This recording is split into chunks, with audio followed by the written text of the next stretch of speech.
નારદજીનું વ્યાસજીએ સન્માન કર્યું, સ્વાગત કર્યું, આવકાર આપ્યો. નારદજી વ્યાસજીને કહે છે, વ્યાસજી, હું તો તમને અભિનંદન આપવા માટે આવ્યો હતો, અને તમે તો જાણે ચિંતામાં બેઠા હો, કંઈક ઉપાધિમાં હો એવું મને લાગે છે. વ્યાસજી કહે છે, શેના અભિનંદન? તો કે તમે 17 પુરાણ, 6 શાસ્ત્ર, વેદ, ઉપનિષદ આટલું બધું બનાવ્યું, આટલી બધી રચના કરી, છતાં તમને એનો આનંદ નથી? નારદજી કહે છે.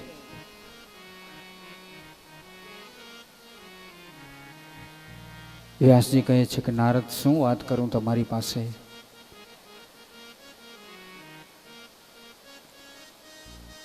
જાણે મને એમ લાગ્યા કરે છે કે હજી કંઈક ખૂટે છે, હજી કંઈક ખૂટે છે.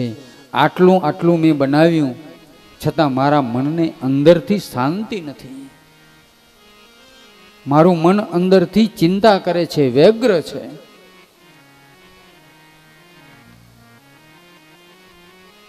નારદજી, આનું કારણ તમે મને કહો. મને કઈ ઉપાધિ છે?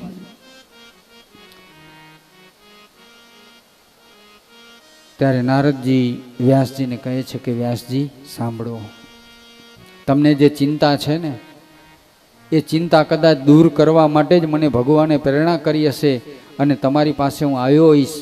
જ્યારે આપણે કોઈ સંતના, સાધુના, બ્રાહ્મણોના દર્શન થાય, આપણે કંઈ ઉપાધિમાં હોઈએ, કોઈ ચિંતામાં હોઈએ, કોઈ પ્રશ્ન આપણો ઉકેલાતો ન હોય, કોઈ પ્રશ્ન એનો જવાબ આપણને મળતો ન હોય, અને આપણે જ્યારે ભગવાનનું સ્મરણ કરીએ કે ભગવાન આમાંથી કંઈક રસ્તો કાઢ, ત્યારે ભગવાન કોઈકને ને કોઈકને આ પ્રશ્નનો જવાબ લઈને આપણી પાસે મોકલી આપે છે. આજની તારીખમાં પણ આવા અનુભવ આપણને થતા હોય છે, આજે પણ. અને વ્યાસજીને આ ચિંતા હતી, અને જાણે એનું નિરાકરણ કરવા માટે નારદજીને મોકલ્યા હોય એવો અહેસાસ વ્યાસજીને થયો છે. નારદજી વ્યાસજીને કહે છે, વ્યાસજી, તમે ચિંતા ન કરો, તમે ઉપાધિ ન કરો, તમે તો સાચા વૈષ્ણવ છો,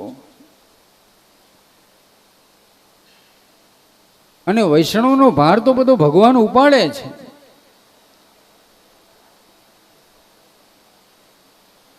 તમે આટલો સમય સુધી આ બધી જે કથાઓ, આ શાસ્ત્રો, પુરાણો એની જે રચના કરીને, એ બધા જ્ઞાન પ્રધાન છે, અને જ્ઞાન બધા સમજી ન શકે, બધા પચાવી ન શકે. તમે જેટલું કર્યું છે એ બધું જ્ઞાન પ્રધાન છે. હવે તમે પ્રેમ પ્રધાન કથા કરો, પ્રેમ પ્રધાન શાસ્ત્ર, જે ભગવાનની સાથે પ્રેમમાં તરબોળ થઈ જાય, ભગવાનની સાથે એ જીવાત્મા પ્રેમમાં એકતા પામી જાય. ભગવાનની સાથે જ્યારે જીવાત્મા એક થાય અને અંદરથી પ્રેમ પ્રગટે, અને જીવાત્મા ભગવાનની સામે નૃત્ય કરે અને ભક્તિ એની અંદર પ્રગટ થાય, આવા શાસ્ત્રની તમે રચના કરો. આ તમારું મન જે ડંખે છે એ એના કારણે કે આ બધી જ્ઞાન પ્રધાન કથાઓ, એ શાસ્ત્રો, જ્ઞાન બધા સમજી ન શકે, પણ સામાન્યમાં સામાન્ય જીવાત્મા હોય,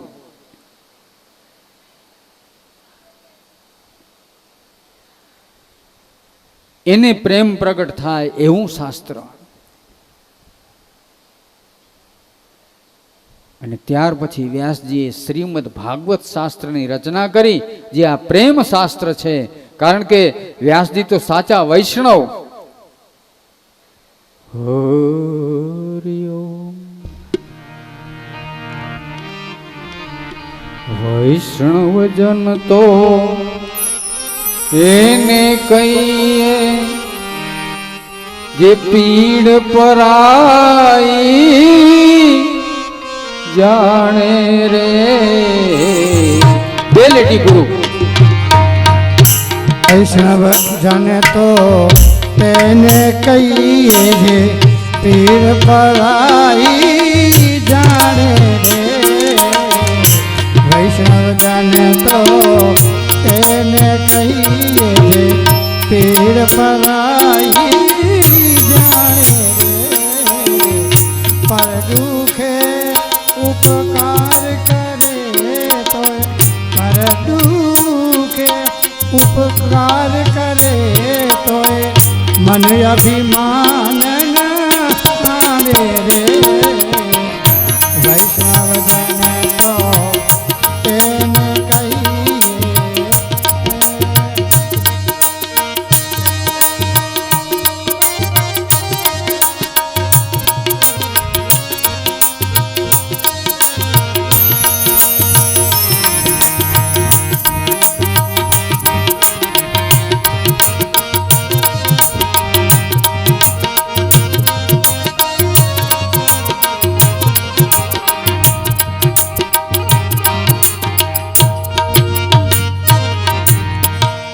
સકલ લોકમાં સૌને વંદે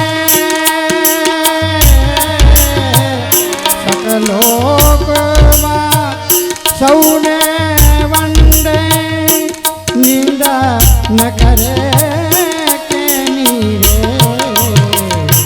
વાત કાચ મન નિશ્ચલ રાખે ધન ધન જનની રે વૈષ્ણવ જન તો તેને કહીએ રે પીર પરાઈ જાણે રે વૈષ્ણવ જન તો તેને કહીએ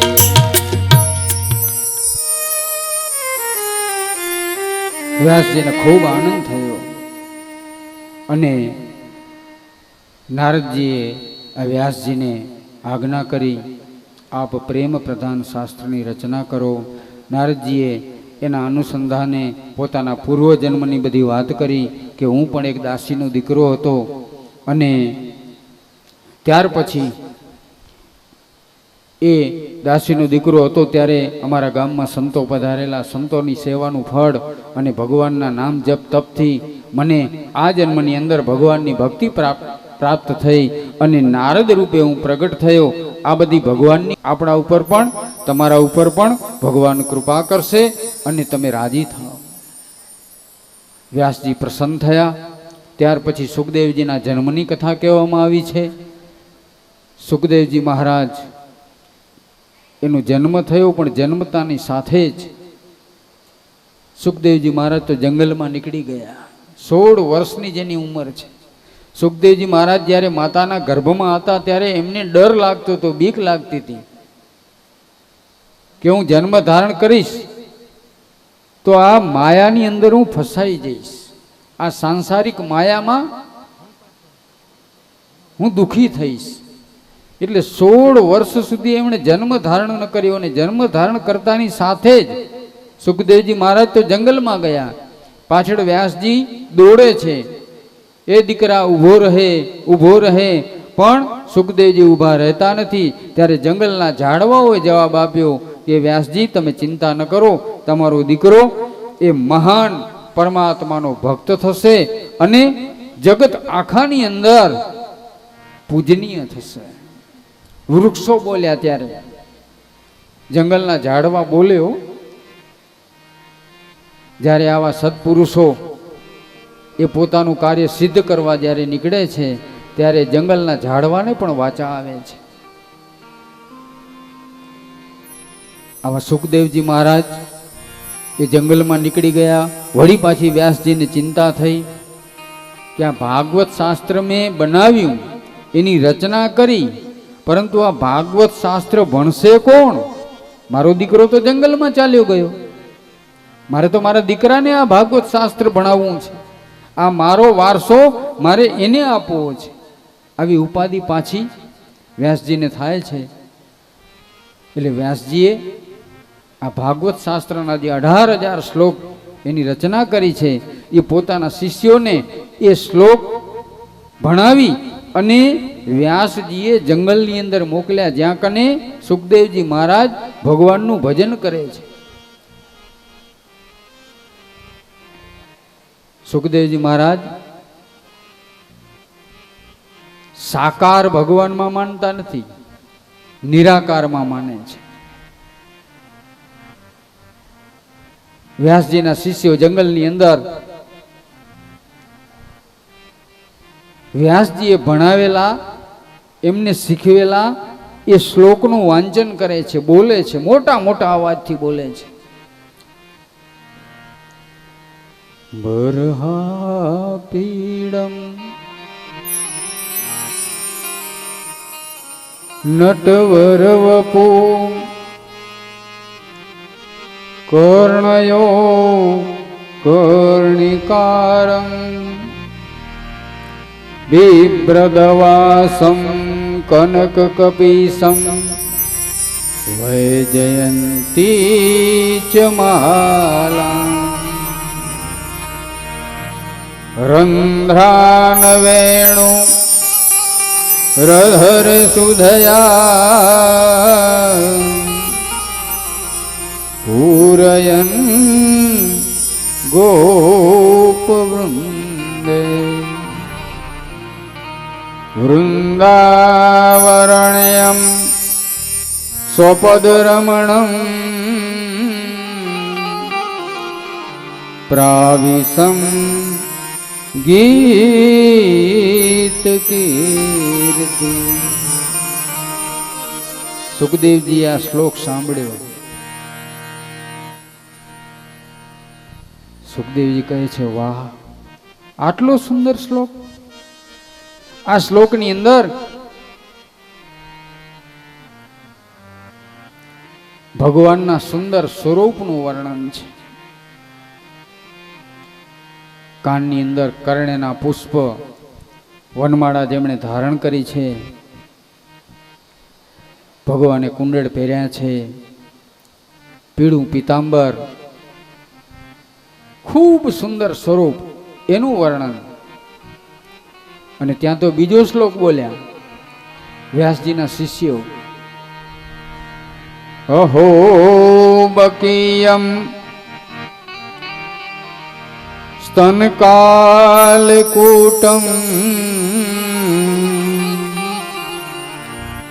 જીધાસયાપાય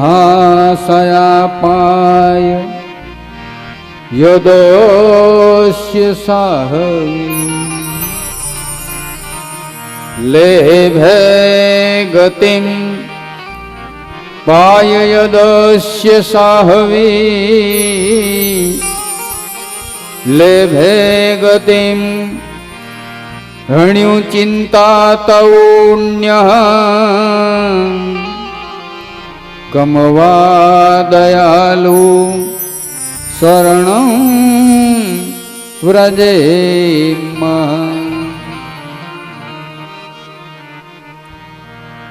સુખદેવજી મહારાજે આ શ્લોક સાંભળ્યો. સુખદેવજી મહારાજ દોડતા દોડતા જ્યાં કને આ શિષ્યો શ્લોક બોલતા હતા ત્યાં આવ્યા. શિષ્યોને પૂછ્યું, આવા સુંદર શ્લોક તમે ક્યાંથી શીખ્યા? બસ શિષ્યોને તો આટલું જ જોતું હતું. વ્યાસજીના શિષ્યોએ કહ્યું સુખદેવજી મહારાજને, તમારે શીખવા છે? કહ્યું, હા. તો આ સુંદર શ્લોકની રચના આવા એક નહીં, બે નહીં, ચાર નહીં, પણ 18,000 શ્લોક એ વ્યાસજીએ બનાવ્યા છે. અને તરત જ સુખદેવજી તો નાચવા લાગ્યા. આ વ્યાસજી તો મારા પિતા, અને મારા પિતાના ખજાનાનો વારસદાર હું. દોડતા દોડતા વ્યાસજી પાસે સુખદેવજી મહારાજ આવ્યા. પિતાજી, મને ભાગવત ભણાવો, મને ભાગવત શીખવાડો. બસ વ્યાસજીને તો આટલું જ જોતું હતું.